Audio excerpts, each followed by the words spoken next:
Have you ever really stopped to think about that first hello? I mean, it seems so simple, right? It does, but there's so much packed into it. Exactly. It's like this tiny key, isn't it?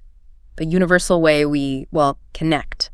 We break the ice. It's the starting point. Yeah, the gateway.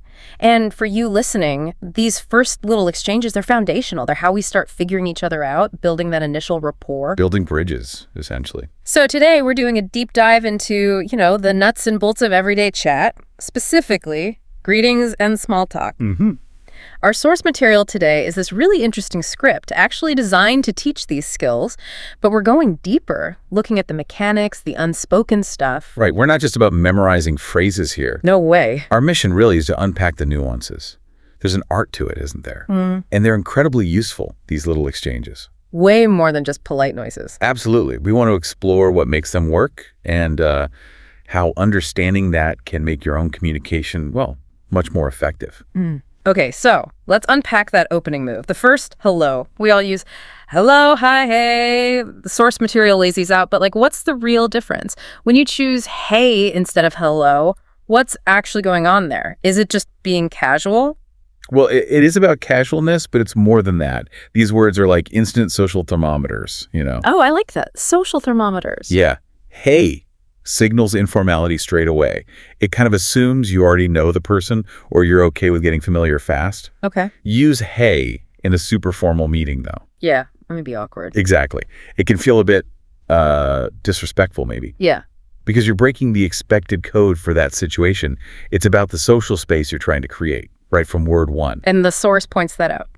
Okay, then there are the time-based ones. Good morning, good afternoon, good evening. We know the rules, morning before noon, afternoon after evening, well, in the evening. Generally after 5 or 6 p.m., yeah. But it feels like more than just telling time. Good morning can feel a bit more formal, ritualistic. It often does. It sets a slightly more structured tone, acknowledging the start of the shared day, perhaps in a work context. Right. And the material hints that getting these wrong, say, using good afternoon when it's clearly evening time, it feels a bit off, doesn't it? Even if you know what they mean. It absolutely can. It's not about confusing the time, usually. It's about social rhythm. A misstep like that is like a tiny conversational stumble. A speed bump. Yeah, exactly. Right. It might suggest you're not quite attuned to the situation, even if it's totally accidental. These greetings act like a quick handshake, confirming you're both in the same shared moment. Okay, so we've opened the door. But closing it gracefully is just as important, right? Don't want to just slam it shut. Definitely not. The material mentions the common closers. Goodbye, bye, see you later.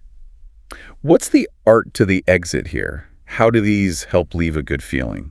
Well, they're crucial for managing how we end the talk. They signal you're about to disengage. But often, like with see you later, there's this implied promise of future contact. It's not always literal, but it keeps the connection warm. Ah, okay. It's a gentle off-ramp. Precisely. It avoids that abrupt cutoff feeling. It confirms, the social niceties were observed and the line's still open, potentially. Okay, now let's get into that bit after the hello, but before, the real conversation maybe. Small talk. Ah, yes. Small talk. People love to hate on it, don't they? Call it superficial filler. But the material we're looking at really pushes back on that idea. What's the actual job of small talk underneath it all? Why is it so important, even if we think we dislike it? That's a great question. It gets a bad rap, but small talk is actually vital. Linguists call it phatic communication. Phatic, okay. Yeah. It's not really about exchanging information. It's about creating and tending to social bonds, testing the waters, building rapport. I think it's like social glue. That's a perfect way to put it. It's the grease in the social gears. The source shows how it's this low-risk way to check comfort levels, maybe find some common ground. You build a little trust before perhaps getting into heavier stuff. And the absolute champion of small talk has got to be, how are you? Right. But it's almost never really asking about your health. Rarely, yeah. The material points out variations too, like how's it going? Or even what's up? What's the deal there? Is it just different levels of casual? It is partly levels of formality, yes. Yeah. How are you is standard, maybe a touch more formal. How's it going is friendly, common. What's up is very casual, often between friends. Okay. But the key thing is the expectation it sets up. It's like one half of a pair. You say, how are you? Fire. You expect a certain kind of answer. Yeah, you don't expect a full medical history. Exactly. And you also usually expect the question back. How about you? That back and forth, that's an adjacency pair in conversation analysis. Adjacency pair. Got it. One line creates a strong expectation for the next. It keeps the conversation moving. It's cooperative. And the typical answers the source list. I'm fine, thank you, I'm good, pretty good, not bad, I'm okay. They're not really deep insights into our soul, are they? Not at all. They're more like signals. They signal, I'm willing to play the social game. Everything's normal. Let's continue. They fulfill the expectations set by the question. We've all been there, though. Someone says, what's up? And your first instinct is to look up. Happens to the best of us. But the material clarifies it's not literal. It gives this simple example. Hi, how are you? I'm good, thank you. How about you? I'm doing great, thanks. What does that little exchange tell us about the rhythm, the back and forth, that reciprocity? It perfectly shows the turn-taking we expect in conversation. It's like a mini dance. Yeah. Each person takes their turn to keep it going. And asking back, how about you, isn't just politeness, it's functional. It confirms you're still engaged. You both want the interaction to continue, at least for another moment. It's cooperation in miniature. Okay, this is where I think the source gets really practical. It moves from the theory to, like, how this actually plays out. Let's look at the example conversations it gives. Good idea. Example 1 is more formal. Good morning. Good morning. How are you today? I'm fine, thank you. And you? I'm good too.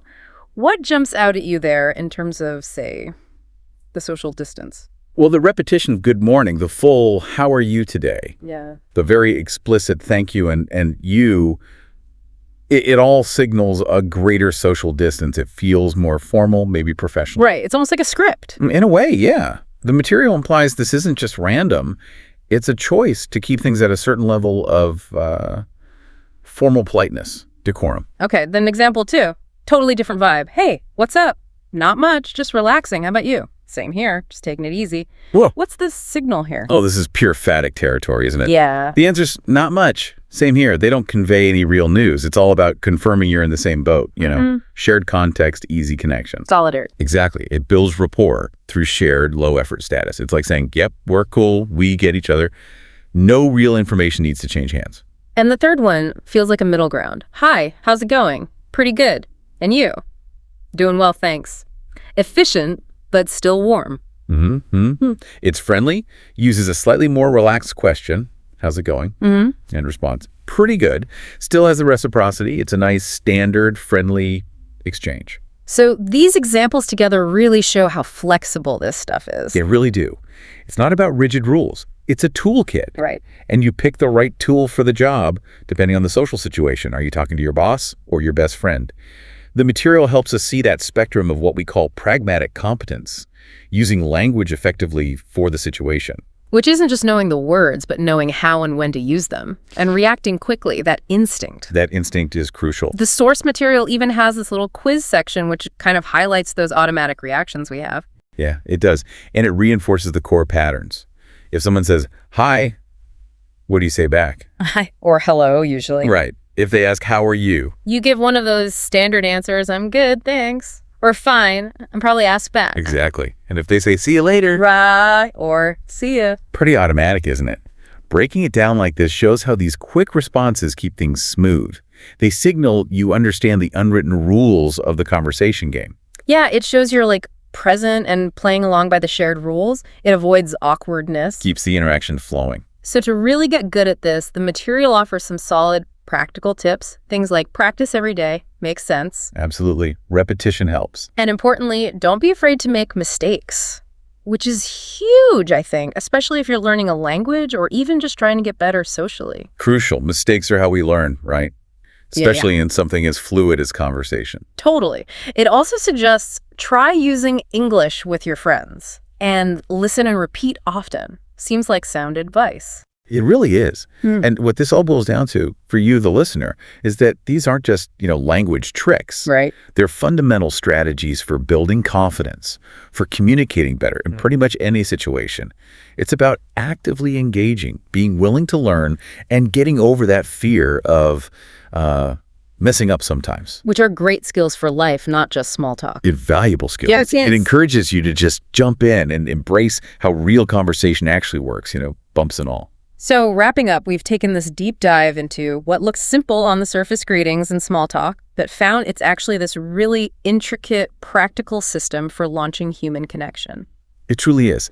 These little phrases, these exchanges, they seem small, but they're the absolute first step. They build the foundation for rapport, for understanding. It's the Hello World program for human interaction, really. Yeah. So we really encourage you listening now to maybe pay a little more attention to these moments in your own day. Try applying some of these ideas, see what happens. And here's something to think about. Small talk gets dismissed so often, right? As superficial. But what if getting good at these small conversations is actually the secret key, the thing that unlocks deeper connections, better understanding down the line? How could mastering these brief moments maybe change your everyday interactions, turning them into something more meaningful for you?